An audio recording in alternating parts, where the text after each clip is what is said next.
Hi, it's Llarold, and today I'm going to talk about how to play Protection Warrior in the War Within Season 1. This is an update to our previous guide on Prot Warrior that we put out at the start of the expansion, and it's specifically going to cover the stuff I think is important for the content that's being released with Season 1, so we're talking raids and mythic dungeons.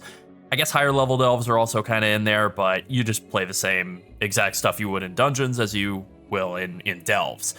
If you want an explanation on the basics of playing Prot Warrior, then you should check out our previous video, which I will put in the description. It has instruction on leveling that definitely won't be relevant, I guess, unless you're still not level 80.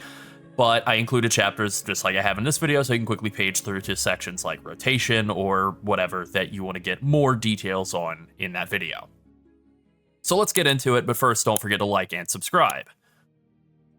So normally I would start off with changes, but there haven't been any yet, so we'll start with tier set bonuses instead, and here they are. The 2-piece makes it so that when your Shield Slam cooldown is reset by Strategist, that is the normal mechanic that resets your Shield Slam cooldown, you gain Expert Strategist, just a buff that increases the damage of Shield Slam by 5% and reduces all your damage taken by 3%, and this only lasts for 6 seconds. The 4-piece makes it so that Shield Slam crits increase the damage dealt by Thunderclap and Revenge by 10%, for 8 seconds. So these tier set bonuses are a little simple, a little funky in a bad way, and really just not very good. The 2-piece bonus gives you occasional Shield Slam damage increases to the tune of 5% and occasional damage reduction to the tune of 3%. The uptime will vary, but it should be relatively high. It's definitely not going to be 100%.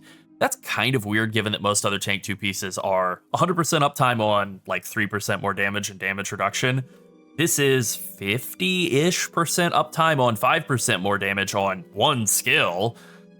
But whatever, it's not actively harmful or anything, it's just kind of mid. The 4-piece bonus is another really small situational damage bonus. It is tied to Shield Slam crits, which you're not really crazy for crit as Prot Warrior. Like, it's good, but it's not your primary secondary stat, and then you get increased Thunderclap and Revenge damage after you crit. So single target crits grant more AoE damage. Just a bizarre design. I don't really know what else to say. The 4-piece bonus has 0 defensive value unless you have Leech and Brutal Vitality. I guess you want to count that as a tiny trickle of extra healing incoming, but like, you know, if your healer sneezes, that might be the difference. You're really not going to notice the difference of healing coming from those. You should wear them. You should still wear the tier set bonuses. You should try to get them, but will you notice once you have? No, you probably won't. It's not very good. I've tried to be a little bit more positive about other tier sets, and this one is just really situational in a lot of ways that are bad and in which I can't really look at a silver lining. It's not like other tier sets are crazy strong and this one is worthless. It's just not very good in a way that's different from some of the others. That's fine though. The underlying class is very strong. You don't need the tier set at all, and the relative weakness of the tier set is just kind of a non-factor. All right, now I want to talk about Protection Warrior talents, and I have both a Mythic Plus and a raid setup. We'll start with the Mythic Plus one, and this is going to be pretty close to the raid setup, so I'll just kind of hit on some of the big major points here. We are playing Mountain Thane, and everything is going to kind of stem around that. We're obviously coming down and taking Thunderclap. A lot of this stuff is, some of it's non-negotiable, things like Heroic Leap and like Rallying Cry, those are pretty non-negotiable, but then there are some things that are going to be a little bit more situational, like Cruel Strikes. It's 1% crit. Do you have to have it? You could drop it and take Endurance Training and get 5% more stamina for Mythic Plus. Either of those can work. As for running Champion Spear versus Thunderous Roar was very good in the last expansion, and it had like a bunch of rage tied to it, and it just had more value. You also had a constant bleed increase through Thunderous Words instead of only a bleed increase while it was active. That has all been nerfed. And Champion Spear is now risen in value. It does still generate rage. It is a longer cooldown, 90 seconds as opposed to 45 if you spend the point in Uproar. And previously, the tier set bonus that players were sticking with through the pre-patch and through leveling, that interacted very positively with Thunderous Roar and had no interaction with Champion Spear. But now that we're at max level, now that that tier set is turned off, Champion Spear has risen in value. It's just a better option for maximizing your burst damage. The 90-second cooldown lines up fairly well with Avatar. You know, 90-second same cooldown. Obviously, you're getting a ton of cooldown reduction through anger management, but that roughly lines up so that like every other Avatar is going to line up pretty decently with Champion Spear, and that's really great. Champion Spear is also kind of an extra damage increase on top of other cooldowns, thanks to Champion's Might giving you 25% increased crit damage to targets that are hit by the spear, so you can pop Avatar and Demo Shout and throw down the spear and then hit enemies with a shield charge, and that shield charge, if it crits, will crit with 25% more crit damage. So just really, really good synergy, really good power here. I think the biggest reason, though, is Armored to the Teeth is very good, and Cruel Strikes is just okay, and so you do want to spend 2 points in Armored to the Teeth, so since you're doing that, you might as well come down here. Like, I think if Champion Spear and Thunderous Roar were swapped, we might be using Thunderous Roar instead and being like, you know, fine with that. I'm glad. I like Champion Spear. I'm glad that we're back with the Year of the Spear. It does seem like that's working out pretty great for now, but, you know, things could change going on. Now, there are some optional things here, like I like Crackling Thunder. I think that the increased radius makes it easier to hit packs of enemies in Mythic Plus. I think that this is a really good talent, more so than the slow. I don't really care about the slow as much, but like hypothetically speaking, you could take Pain and Gain. It's not really a lot of healing. You could also take Second Wind for a bit of healing in between pulls, especially in like Delves. I could justify taking Second Wind just to always be topped up. That little bit of emergency healing when you're close to death can also be, I mean, it's not great, but it's okay. You could do that. You also don't have to take Intimidating Shout. It's not a great crowd control. It just is another button to press to interrupt and CC and stuff. But you could take Second Wind in place of Intimidating Shout for that little bit of low health lifeline if you wanted. Or honestly, Bitter Immunity is really not that bad. Being able to remove some debuffs and give yourself a second keybind that is, you know, like a budget health stone is honestly not bad. A little underrated, even though I can't think of a single time where I've ever said like, oh, I really want to have Bitter Immunity.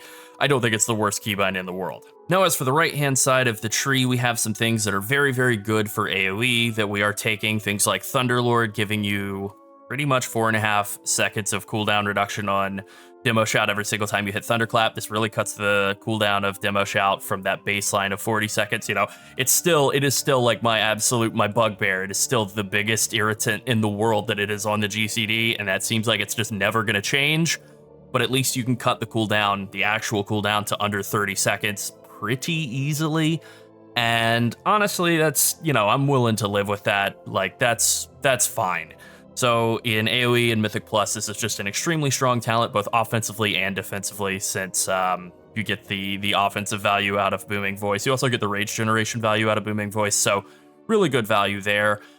We are taking heavy repercussions for Mythic Plus so that we can guarantee 100% shield block uptime, even with just no gear or haste at all. It's very easy to maintain shield block, and then once you do get more gear, it becomes a lot easier. Hypothetically, there is eventually a point where you can switch over to Into the Fray, but that takes a lot of gear, like probably more than we're going to be able to pull off within the first, like, I don't know, 3 weeks to a month of this season. So we'll be quite a way into the season and the gearing process before we're able to actually switch over to Into the Fray in Mythic Plus and still be able to maintain shield block uptime. Might even be next season, next tier, before we're actually at that point. And then, as always, Blood Surge is just really good for adding rage in AoE situations, since you get the passive application of Rend through Thunderclap now. They've kind of baked those into each other, which, I mean, that existed as a talent before. Now it's just baked into the two skills. That's great. So, you know, that combination of things, along with Deep Wounds being applied by Revenge, also very good.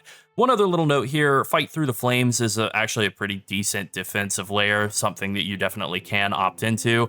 I'm not going to, at least for any of the Mythic Plus I'm going to be doing, Mythic Zeros and Mythic Plus I'm going to be doing. I don't think it's going to be necessary, but eventually for high-level Mythic Plus pushing, I could see it being justifiable for any times where you don't have Spell Reflection or Spell Block available. Having that just extra bit of passive magic damage reduction on top of everything else does seem pretty good to me.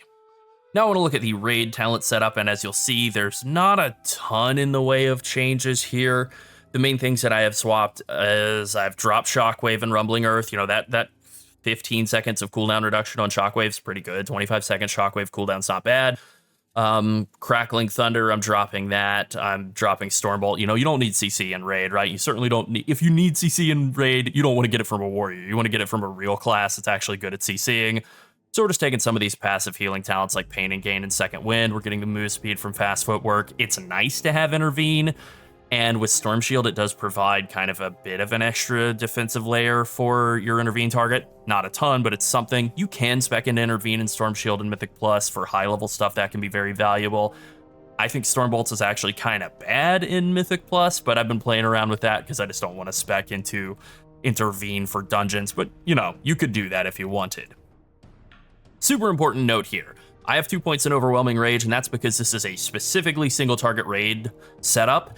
If you are in any sort of AoE at all in raid, you want to drop one of these 2 points and take Seismic Reverberation so that your Whirlwind and Thunderclap will do significantly increased damage in any sort of AoE. Now in single target, this isn't going to do anything. Literally nothing. But in AoE, this is vitally important, to the point that you could, even in single target, just run it and just not have the second point in Overwhelming Rage, just so that you don't forget and accidentally leave it out. I think that would be fine. So actually, even though this is what I started off showing up, I am, just for the sake of making it so that people don't find themselves in a situation in raid where they're like, oh, whoops, I forgot to swap, I will put this setup right here in the description, and then if you want to optimize, you can drop this point for Overwhelming Rage, second point, just for pure single target fights. In the right-hand side of the tree, we have a couple of things that we've dropped. We've dropped Thunderlord. You know, generally speaking, we're not going to be hitting a lot of targets with Thunderclap and getting that demoralizing shout cooldown reduction. 1.5 seconds for Thunderclap is nowhere close to the 4.5. And also Sudden Death, Execute, just in general for Prot Warrior, hits very, very hard now. It got buffed really hard coming into this expansion. You also get Thorum's Might, giving you 15% Execute damage. And so Sudden Death is just a very strong talent. It was good in the last expansion long before all these buffs, so it's really good now. And then also we are taking Instigate, with Shaman basically getting raid-wide Wind Fury Totem as just kind of a passive buff that they apply now. This is actually very good for Prot Warrior. Prot Warrior was always a really high-value Wind Fury Totem target, but arguing with people and saying, yes, I am a Prot Warrior, I am a tank, it is more damage for me, unless you play a Rogue or maybe certain flavors of Frost Decay, it is more damage for me, for the raid, for me, the Prot Warrior, to be in there than you, the, you know, insert other spec. Now that that's no longer a contentious topic at all, this is just a full net positive for Prot Warrior to have Instigate in any sort of single target or like 2-target cleave kind of situation is just very, very good. And then finally, there's kind of one other wiggle room talent that I think you could go with. So we are dropping Heavy Repercussions because we don't need 100% shield block uptime on taunt swapping bosses. You know, you can get away with running into the fray and getting a little bit more damage. You can swap over to Heavy Repercussions if you need it. And then Enduring Defenses is just basically the same basic philosophy. You can sacrifice some shield block uptime if you're able to handle that, and run Massacre instead and get Execute to apply to enemies that are 35% below. And because Prot Warrior Execute hits like, I don't know, a bus full of bricks, this is a really significant damage increase if you are able to sustain that defensively. So I'm not going to recommend that in the description, you know, in the link that's in the description, but I will say if you're really trying to maximize your damage at all, do swap over to Massacre. As long as you can handle it defensively, the damage output will be quite substantial.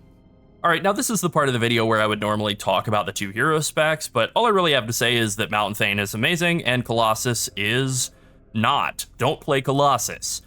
I can elaborate a little further. I like Colossus conceptually, thematically. It's my #1 favorite hero spec, and I like the underlying design a lot. It's a fun spec. I wish it were good. Because it doesn't provide any added rage generation, and Mountain Thane provides a ton of rage generation, Colossus is just not good. There is no reason to play it. Like, it's not that you can't. It won't format your hard drive, but personal detail, I am mostly blind in one eye. I lost it as a kid. I was age 5 when I said so long to binocular vision and depth perception. Can I see out of my bad eye? Technically, yes. I see well enough to not cut my fingers off when I'm in the kitchen or like get hit in the face by flying objects, but I can't really read with it. And so why try? What benefit is there to using the eye that sucks in order to read? And that's kind of how I feel about these 2 hero specs. I think there is a possibility that down the line, Colossus could, with some buffs or with a lot of haste from very high level gear, be pretty good. It might be capable of parsing higher in raid situations under ideal circumstances, but as it stands right now, there's just no justification for playing it. Even though I like it and think it's cool, it's just not as good. Alright, now to briefly mention the rotation, nothing huge has changed for Prot Warrior's rotation. Shield Slam and Thunderclap are your two main skills. You maintain shield block at all times while tanking, and then you either want to dump your rage with Revenge or Execute to deal damage, or Ignore Pain to shield yourself. Balancing out Revenge/Execute and Ignore Pain is the main test of skill as a Prot Warrior once you have the basics of shield slamming and maintaining shield block under your belt. Pretty simple stuff. Now, you do also have a lot of offensive cooldowns in your toolkit, and defensive cooldowns for that matter. I'm just going to read them off. Avatar, Ravager, Demo Shout, Champion Spear, Shield Charge, Demolish if you're playing Colossus, but you probably shouldn't be, Shield Wall, Spell Reflection, Spell Block, Last Stand, Rallying Cry. Don't think I missed any, maybe. Either way, it's a ton. So I think the general rule for all of these is you pretty much just want to use them as much as you can. There's really not a ton of situations where you desperately need to hold on to them to line them up with something, but if you have an on-use stat, stick, trinket, or you have a potion available, or you have a burn phase on a boss, or just some sort of thing where you could line them up to maximize more damage, you do want to do that. Alright, in terms of stats, strength is still the most important stat available, so you always want to upgrade your item level whenever possible. And then in terms of secondary stats, haste is the most important secondary stat, and crit is the number 2 most important secondary stat, especially given that there is a little bit of synergy between crit and your tier set bonuses. Versatility is still very good, it's reliable, but again, given the tier set, I would prioritize crit over verse pretty clearly until Season 2, I guess, or until there's some sort of changes to the tier set. You should sim yourself if you really care about maximizing your damage output. You know, maybe things would be a little different, but I think generally speaking, haste crit is going to be the approach. All right, let's wrap things up. Warrior is still super fun and super strong. It's great, right? There's a general belief among tanks who play the game at a high level that tanking is at its best when Warrior is fun, and that definitely applies to right now. Tanking is good right now. It is fun to play. Warrior is really good right now. It is fun to play, and I am really excited to play it in Season 1 of The War Within. I do think it is the most fun tank at the present moment.